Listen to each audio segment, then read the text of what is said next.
Hi, I'm Chris-Gildon, your state representative in the 25th Legislative District. We have about 30 days left in this legislative session, and that means budget season is upon us. Actually, we have three budgets that we've got to pass this year. We have the capital budget, which covers construction and maintenance of buildings, so think vertical construction. We have the transportation budget, which covers roads and bridges and such, so think horizontal construction. And then we have the largest of our budgets, the operating budget, and that's the one I want to talk to you about today. That's about $50 billion this biennia.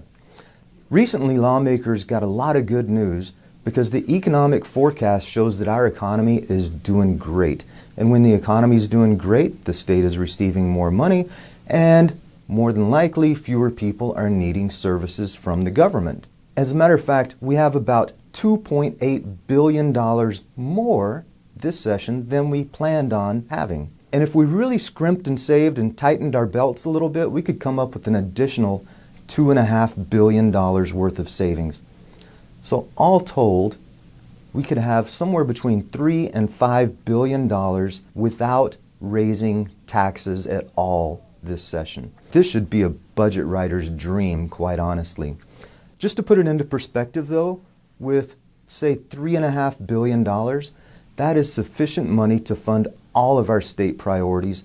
We can fix the governor's broken behavioral health care system. We can send money to K-12 special education. We can give state employees raises. We can work on our homelessness crisis.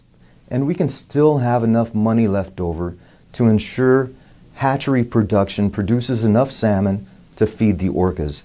It's a lot of money. Now, in spite of all of this, we're hearing a lot of different calls and requests for additional taxes. And quite honestly, I'm tired of it. And I'm tired of it because since the governor took office in 2012, state spending has increased by 70%. How many of your paychecks have gone up that much in that time frame? I've spoken with too many of our friends and neighbors in our district who are struggling to make ends meet.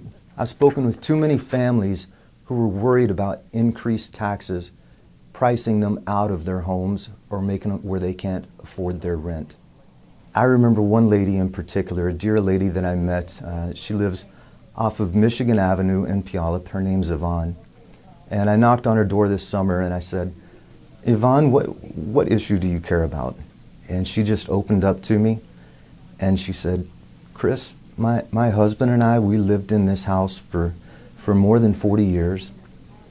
And we worked hard, we saved, and we paid off our house. And a few years after we paid off the house, she said that her husband passed. And she said, Chris, I'm now on a fixed income. And quite honestly, I have $50 to spare at the end of every month. And my property taxes have gone up year after year after year. And she said, Chris, I'm afraid that these taxes are going to continue to be increasing, and I will no longer be able to stay in the house that my husband and I worked our lives to purchase. So before we start raising taxes, we need to think long and hard about how that's going to affect people just like Yvonne. Additionally, we've gone through this cycle before. Remember 2008 when the recession hit? We weren't prepared as a state government. We had to make deep cuts because we didn't have sufficient reserves. Right now, we have sufficient revenue to cover our state expenses. We should be putting a little bit more money into reserves because we know this great economy is not going to last forever. That's just being fiscally responsible. The bottom line on this, we have plenty of money to fund the state to address all of the problems that we're facing without raising taxes. Now, I'm going to be here in Olympia and I'm going to be working with people on both sides of the aisle to try and come to sane budgetary solutions.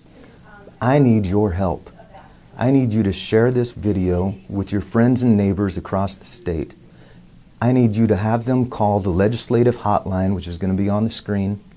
Call their legislators, especially from the Democratic caucus in the House and the Senate. Tell them we have sufficient money no new taxes. Please spread this video around because we need your help this session. And I'll just close by saying thank you so much for watching, and as always, it's an honor to represent you.